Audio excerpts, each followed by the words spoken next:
The Central Now at this hour begins with some business-related stories. The cost of living in Nigeria continues to rise, with the headline inflation rate increasing from 32.15% in August to 32.70% in September, and this marks a reversal after a few months of declining inflation. The National Bureau of Statistics attributed the rise to increasing prices for food, electricity, fuel, and other essential goods. The Center for the Promotion of Private Enterprise has urged the government to take urgent action to address the underlying factors driving inflation, such as production challenges and security issues. The NBS noted that the average prices of several items in the consumer basket rose in September compared to the previous month, contributing to the overall increase in inflation rates. Now, I will tell you that the chairman, Federal Inland Revenue Service, Zacchaeus Adedeji, has reassured Nigerians about the introduction of new taxes through the proposed tax reform bills. Speaking before the Senate Committee on Finance, Adedeji clarified that the bills aim to simplify and modernize tax administration in Nigeria and not to increase the tax burden. He assured that there will be no new taxes or increases in existing rates and no jobs will be lost. Adedeji said the reforms will harmonize multiple tax laws, improve efficiency, and align Nigeria with international tax standards. He also addressed concerns about the proposed name change from FIRS to Nigeria Revenue Service, saying it better reflects the agency's broader responsibilities, including the collection of value-added tax. Chairman of the committee, Senator Sani Musa, praised the FIRS for meeting its revenue targets and urged the agency to continue its efforts. Staying with tax matters, the federal government is proposing a new tax rate of 25% on individuals earning 100 million naira or more monthly. The proposal, unveiled by the chairman of the Presidential Committee on Fiscal Policy and Tax Reforms, Taiwo Oyedele, aims to balance the tax burden across income brackets. Oyedele explained that the higher tax rate on the wealthy is necessary to ensure a fair contribution to government revenue. He also announced plans to offer a 100% VAT refund to businesses on assets and services.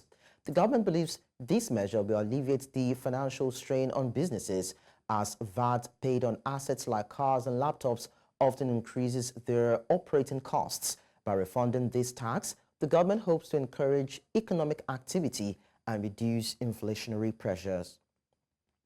To discuss this, we're joined by a development expert, Bolaon Olojede. Good morning to you, Mr. Olojede. It's nice to have you around. Now, how do you anticipate the proposed 25% tax on high-income earners in terms of the impact in the overall or on the overall country's economy, particularly in terms of consumer spending, investments, and maybe potential tax evasion? Okay. When you think about the fact that in a place like the United States, the top 1% earner, 1%, contribute almost 40% of the entire personal income tax. You can see the thinking behind what the tax authorities might be talking about. If it is possible that if you can get the right level of taxes from 1% top earners, and it will contribute as much as 40%, it looks like a very attractive contribution to the pool of taxation. However, there are questions about how that will play out in our own environment. Number one, how many people are in this bracket? Someone who earns 100 million naira per month. I hope that wasn't an error. Maybe it meant per annum. But per month, how many Nigerians will be in that bracket? That is the first question. And then the Nigerians that are in that bracket, they are also the high and mighty and powerful. How to be able to enforce this? These are the same people who are the friends of the people who will make the law. They are the friends of the president. They are the friend, they are the high and mighty. Enforcing taxation on this class of people, we have not done very well on that for many years. Up till now, we have not done well on it. Is it going to change now? I don't know. We have to wait and see if we indeed have the capacity to ensure that the people who earn the most also contribute the most to the pool income taxes. So we're waiting to see how that pans out. But in the past, it has failed miserably.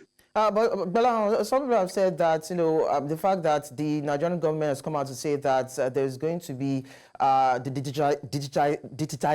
digitization rather of the tax regime in the country, and the fact that there's a need for the optimization of the tax templates, so to speak, or the tax platform, so to speak, and having the database being optimized, that could in a way help in tracking those who are actually meant to pay their taxes or fulfill their tax obligation to the country.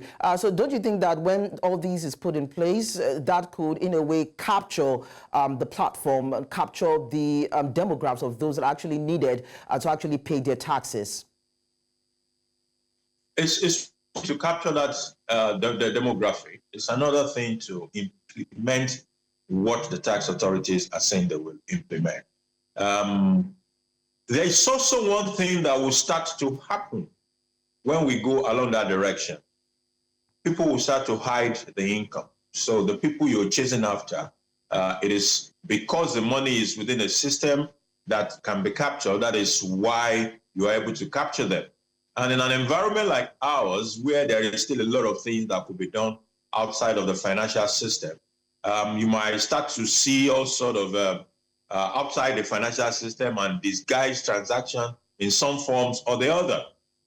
So it is not going to be a walk in the park. It will require a very strong political will to ask my friend, I am the tax collector, and then I ask my friend who is in that bracket, I want to enforce the payment of that taxes on him. It will require a lot of will.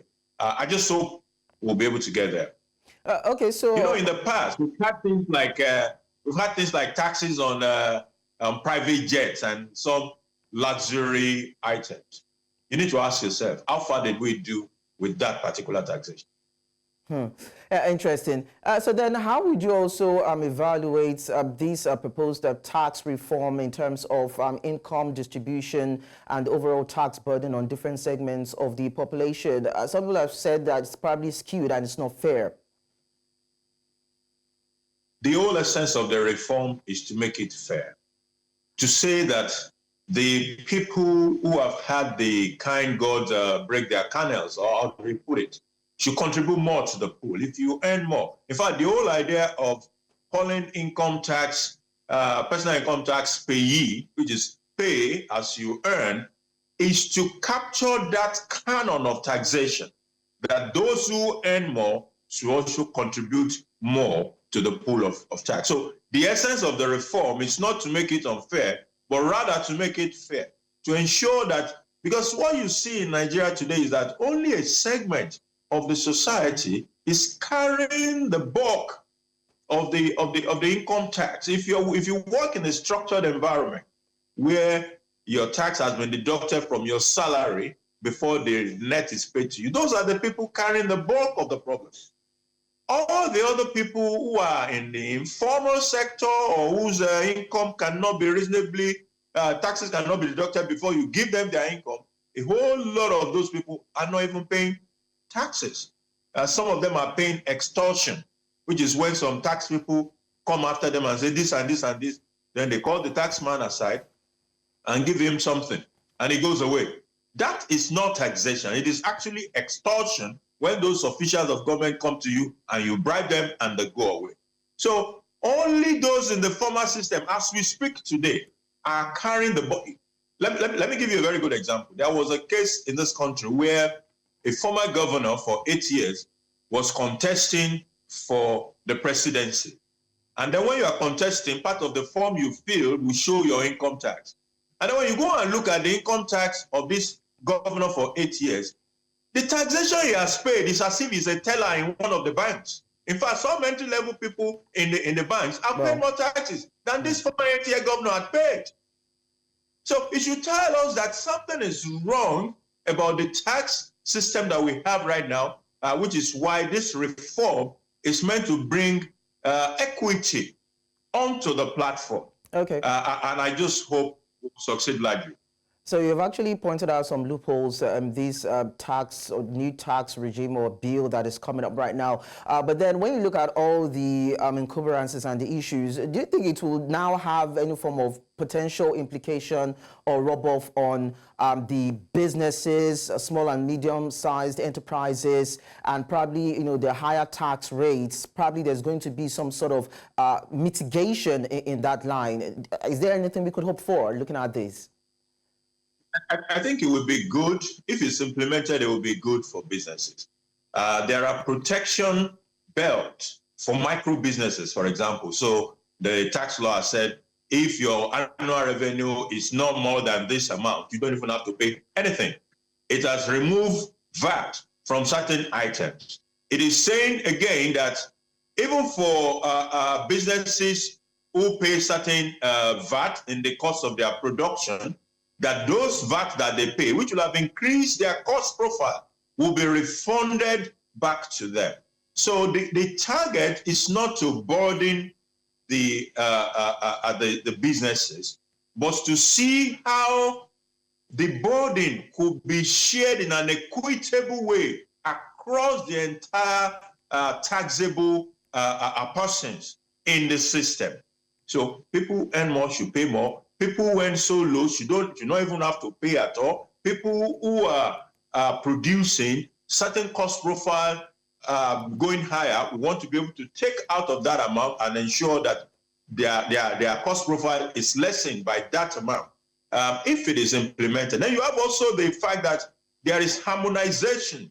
We're saying there are too many taxes flying all over the place, and that if we are able to harmonize this and ensure that the taxpayer doesn't have to pay tax 1, tax 2, over 60 taxes, we were told, are in the system. But you streamline this, then it offers an incentive. And then a lot of technology deployment is also happening in the tax space now. There was a time when everybody had to go line up somewhere in some tax offices somewhere. But today you can sit in your room and do your tax filings and have your tax engagement and payments. All right, thank you so much, and Bolan Olojede, for sharing your thoughts with us. Thanks for having me. Of course. Now, the Civil Society Legislative and Advocacy Center says that over 4.5 trillion naira is lost annually to tax evasion by wealthy individuals in the country. This was during the presentation of 2 reports by Oxfam in Nigeria, exposing the inequality being witnessed by many in the country. News Central's Emmanuel Bagudu reports. The launch of 2 reports that showcase the current conspicuous gap between the rich and the poor in Nigeria. Titled Income and Wealth, Inequality in Nigeria, Trends and Drivers, and Taxing the Rich, Nigeria Fair Money Thematic Report. Both reports raise very disturbing alarm about looming hunger and poverty in Nigeria in the light of recent policies of government. Social bomb in Nigeria, as 99% of the wealthiest evade or avoid paying tax, while millions go hungry. Who flies to Jigawa? The distance between Dusi, where the airport is located, and Kano is just about 150 kilometers or so, if I'm not mistaken. It's probably an hour, 30 minutes on the maximum you drive. There's an airport in Bauchi, and there's an airport in Gombe. While reacting to the report, the Civil Society Legislative Advocacy Center says that the situation is being made worse by the rich who take advantage of their positions to exploit the nation.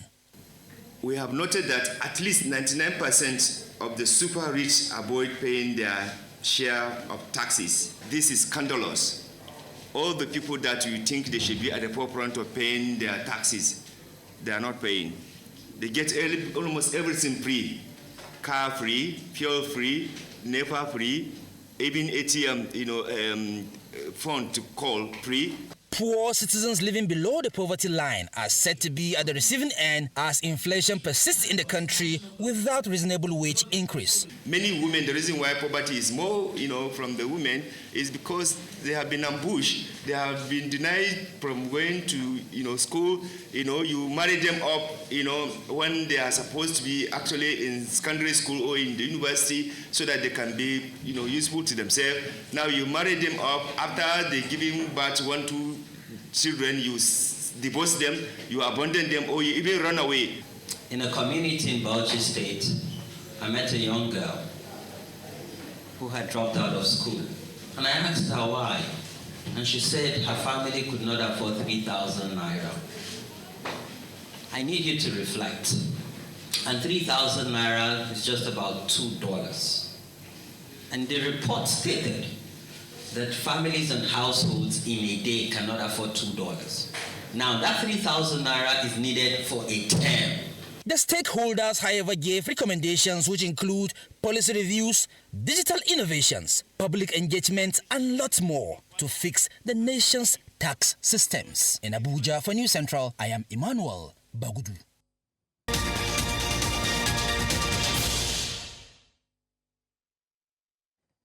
Many thanks for staying with us. In preparation for the Ondo State governorship election on November 16, political parties have received the voters' register as mandated by Section 10, Subsection 4 of the Electoral Act 2022. The National Commissioner overseeing Ondo, Ogun, and Osun states, Professor Kunle Ajayi, announced that over 2.05 million voters are registered following a comprehensive cleanup exercise. Professor Ajayi emphasized the Commission's commitment to a free, fair, and inclusive election, urging all political parties to mobilize their supporters to collect their permanent voter cards. He reminded the public that no one would be allowed to vote without a PVC, and legal action would be taken against anyone found with multiple cards. Ondo Resident Electoral Commissioner Babalola Oluwatoyin called for peaceful campaigns and collaboration in voter education, stressing the importance of maintaining integrity of the electoral process.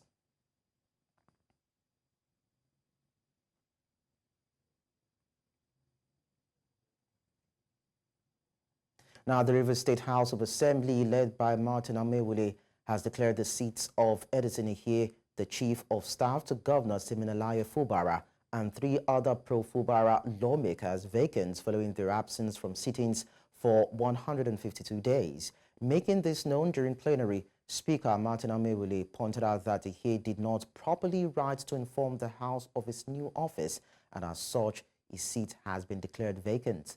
Regarding Victor Okojumbo and the 2 others, the House held 3 separate votes to declare their seats vacant for absenteeism from sitting for 152 days consecutively without notification or permission, in violation of the 1999 Constitution. Meanwhile, Speaker of the Rivers State House of Assembly, loyal to Governor Fubara Victor Okojumbo, has restated the House's resolve that the legislative seats of factional Speaker Martin Amewule and 24 others remain vacant following their defection from the People's Democratic Party to the All Progressives Congress and must be filled through a by-election conducted by the Independent National Electoral Commission. Okojumbo, in a statement on Tuesday in Port Harcourt, explained that the 25 legislative seats were declared vacant on December 13, 2023 by the then legitimately recognized Speaker Edison Ihie, and regretted that the Commission has been foot-dragging on the conduct of by-election to fill the vacant seats. He said that the inability of INEC to do the needful since December 13, 2023 has created room for unnecessary distractions from Amewule and his committee of friends, and called on the Commission to discharge its constitutional responsibilities to the people of the state. And still talking politics, the new Niger People's Party in Kano State has suspended 2 senior officials, the Secretary to the State Government, Abdullahi Bichi, and the Commissioner of Transportation, Mohammed Digol. The suspension was confirmed by the State Party Chairman Hashim Suleiman Dangorawa, who cited the abuse of power, disloyalty, and the creation of chaos within the party. The decision followed written complaints from party leaders in Bichi North, the constituency of both officials. This development comes amidst a growing crisis within the party in the Bichi area, with stakeholders at odds. The suspension is aimed at maintaining party discipline and resolving internal crisis. Now, as the Nigerian Economic Summit Group Conference enters its final day, regional and global leaders continue to focus on addressing the country's economic challenges in order to revitalize the nation's economy. And today's session provides a platform for stakeholders to engage in critical discourse on issues such as economic competitiveness, inclusive growth, economic reforms, and sustainable development. News Central's Omolola Ololade tells us more. For over 3 decades, the Nigerian Economic Summit has provided a platform for dialogue, policy making and strategic collaboration aimed at fostering Nigeria's economic development. In his remark, Niyi Yusuf, chairman of the NESG, highlights some challenges preventing Nigeria from reaching its full economic potential and stressed the need for reforms that could break the country's stagnation and pave the way for sustainable growth. Nigeria has experienced 2 recessions in the past decade, each exposing deep-rooted structural vulnerabilities that must be addressed with renewed urgency. Hence, today's challenges demand a new approach centered on collaboration to promote growth, competitiveness, and stability. Praising the NESG for its ongoing role in shaping policy dialogue, the Minister of Budget and Economic Planning, Atiku Bagudu, emphasizes the significant achievements the NES has made over the years in facilitating constructive dialogue and policy formulation. Mr. President, distinguished ladies and gentlemen, this summit has over the years played a pivotal role in the sustenance of our national dialogue on the economy and frame our deliberations within the context of the aspirations for a better quality life for our people. It discusses our vision of equity and social justice, the enviable economic and political order we are committed to creating, and forms the basis for forging consensus by promoting and sustaining cooperation between the public and private sector.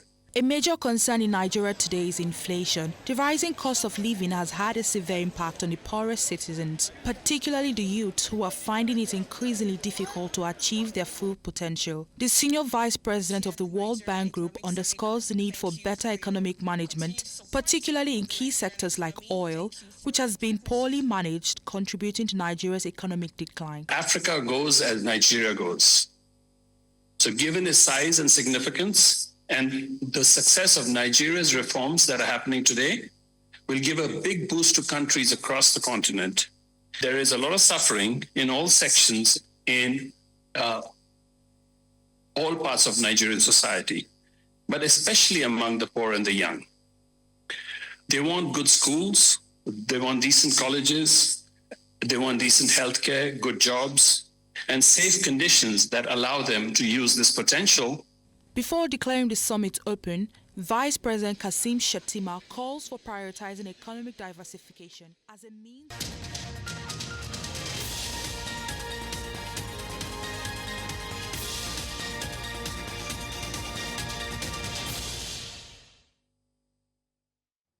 The news now continues with security matters. The Nigerian Army has underscored the need for its personnel to improve on activities aimed at defeating the multi-dimensional threats to national security. These were the words of the General Officer commanding 3 Armored Division, Maxwell Kirby Cantonment in Jos, Major General Abdusalam Abubakar, during the opening ceremony for the promotion examination from the rank of Master Warrant Officer to Army Warrant Officer. News Central's Chizoba Ayonwe tells us more. This yearly event draws qualified candidates from all the formations of the Nigerian Army in the country to participate in this promotion examination. Hosting this event by the 3 Division in Jos may not be unconnected with the relative peace that has been persistent on the plateau in recent time. Major General Abdusalam Abubakar is the host for this event, which held at the 3 Division Sports Complex. Only the best can drive the efforts of the Nigerian Army towards defeating the multidimensional threats to our national security. The need to tackle these threats underscore our participation in internal security operations in aid to civil authority, and hence the need for the Nigerian Army to bring competent senior non-commissioned officers in the battlefield. Nonetheless, these master warrant officers, both male and female, numbering over 200, will be tested to prove their mettle in order to contribute effectively and efficiently to the fight against insurgency in Nigeria.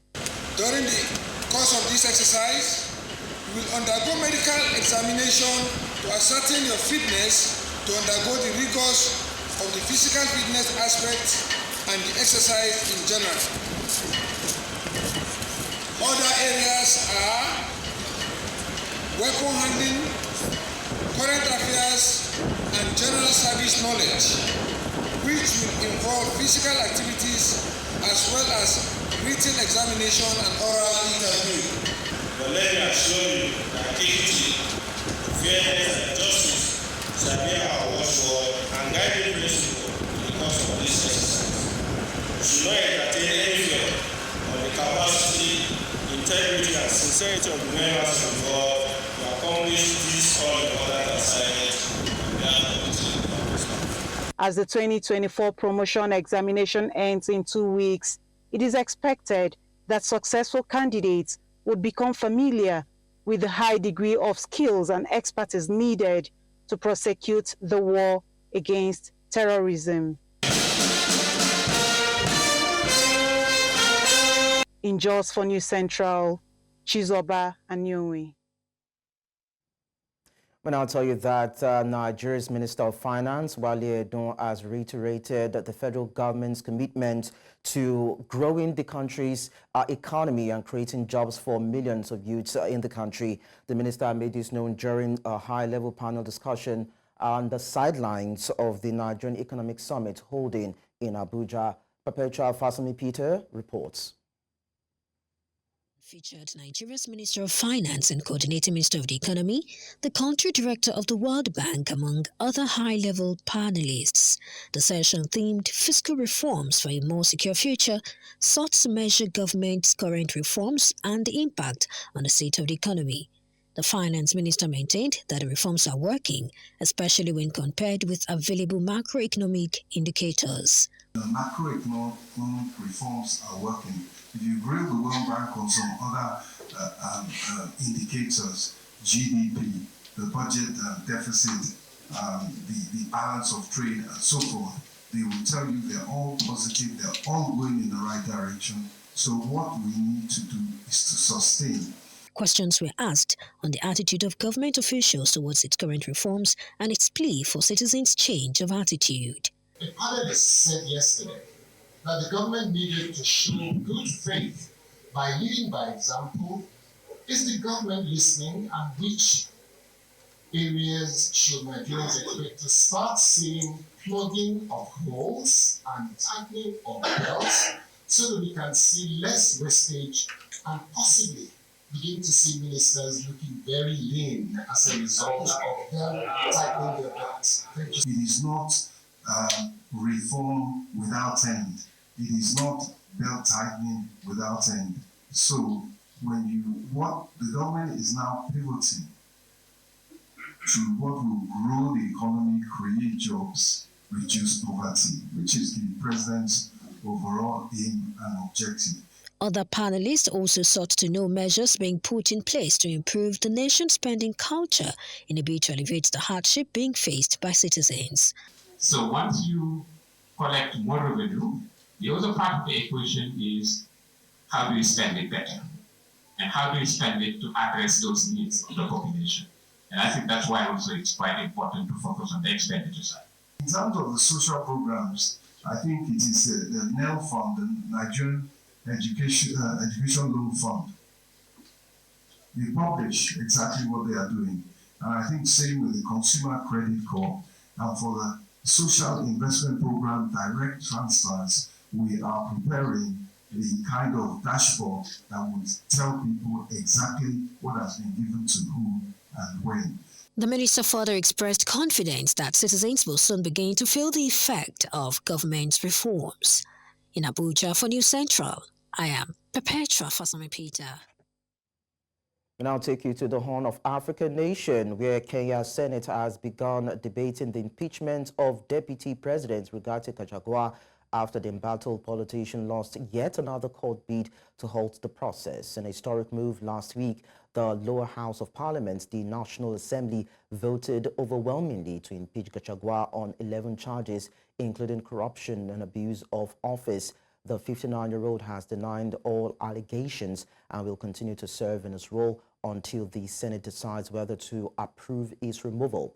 The upper house started meeting last week, but began formal debate on the motion on Wednesday, initially behind closed doors. A decision is expected on Thursday.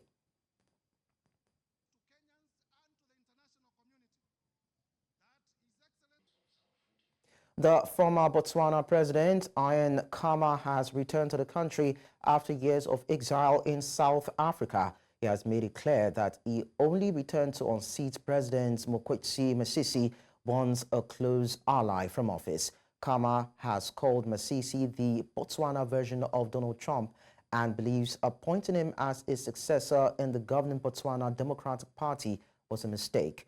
The ex-president had been living in South Africa since falling out with Masisi, and in a sign of mistrust between the two men, said he pays for his own private security guards despite being entitled to state-funded protection.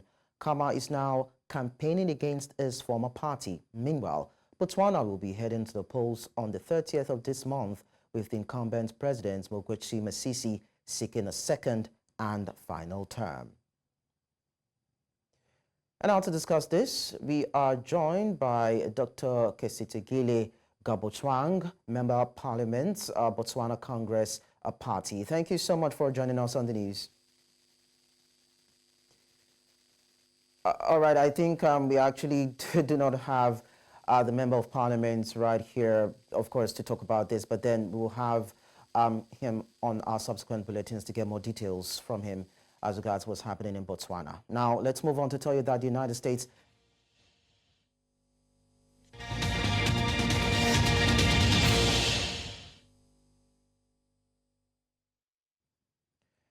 outside of Africa, we tell you that the United States has issued an ultimatum to Israel, giving it 30 days to increase humanitarian aid access in Gaza or risk a cut in some U.S. military assistance.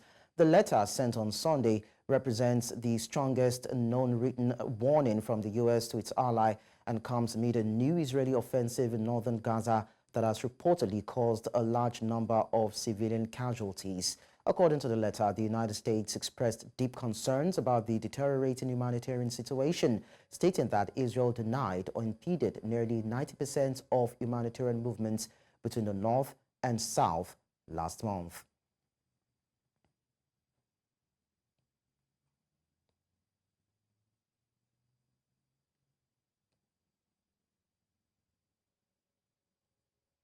Let's now join our business desk for today's business stories.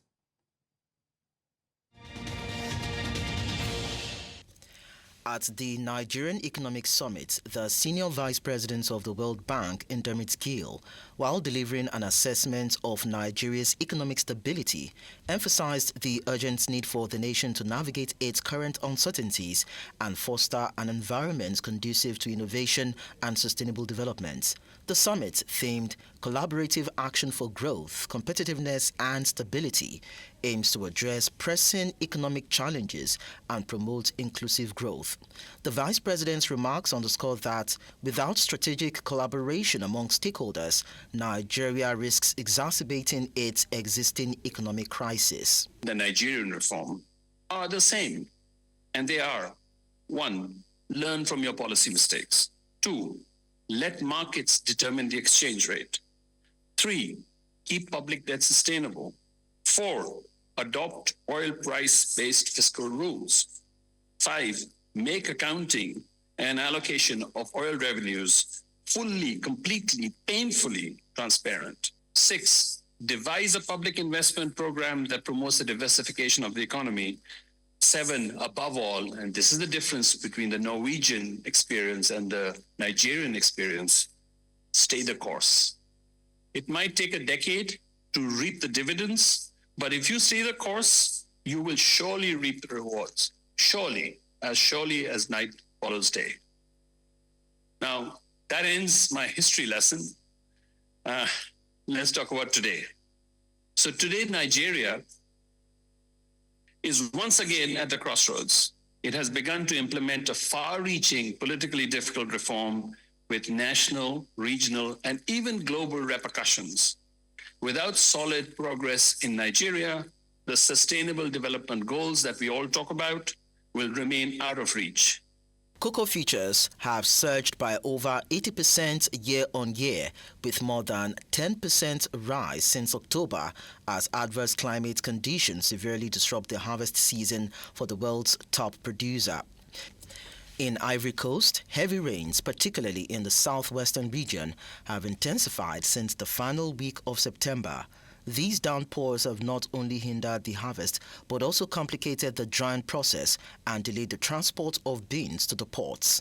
As a result, cocoa futures prices, which were already on the rise, have surged further, lifting the year-to-date increase from 65% to over 80% amid global supply concerns. And that's all on Business News. I am Lekan Onabanjo.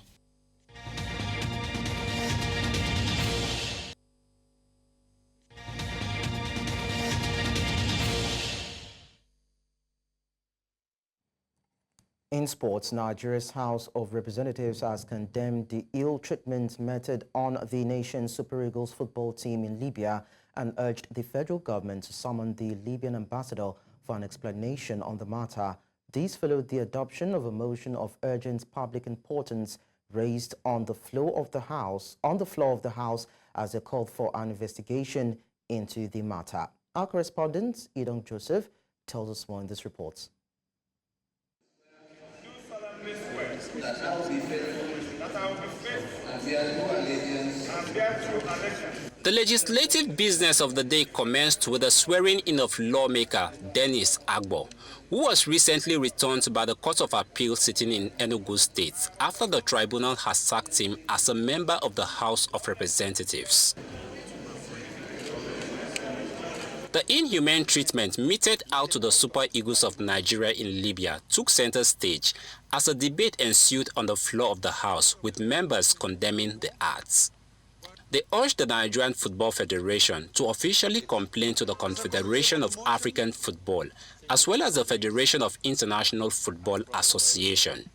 Others called for an investigation by the House Committee on Sports. Also concerned that the team and the delegation were en route to Benghazi in Libya before the aircraft was unexpectedly diverted mid-flight to Al Abrak, a small abundant airport that reserves for emergency in Al Abrak, Libya.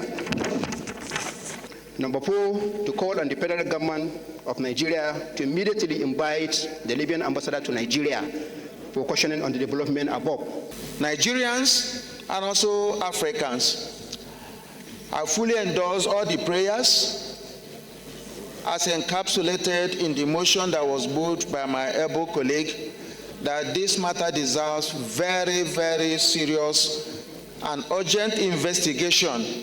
Also, another motion was raised relating to the recurring loss of lives and the displacement of communities and livelihoods as a result of the release of water from the Lagdo Dam. Lawmakers said despite an agreement between Nigeria and Cameroon to contain the excess water from the dam, communities around the area have continued to suffer floods whenever water is released. The House is worried that unless swift action are taken to engage relevant stakeholders, both within and outside Nigeria, to mitigate this annual disaster and to provide lasting solutions for affected communities, the situation will persist annually, with each year worse than the former.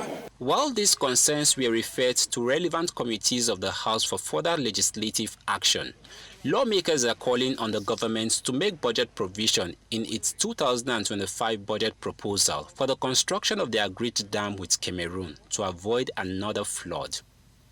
In Abuja for News Central, I am Idong Joseph. And that's all at this hour, but before we go, we look at our major stories again. National Bureau of Statistics says inflation rose to 32.70% in September 2024. INEC releases voters registered to political parties. We also told you that Kenyan Senate launches impeachment debate for Deputy President Gachagua. You can watch News Central live on DSTV channel 422, Star Times channel 274, Avo TV and YouTube. Many thanks for watching. I am Lekan Onabanjo.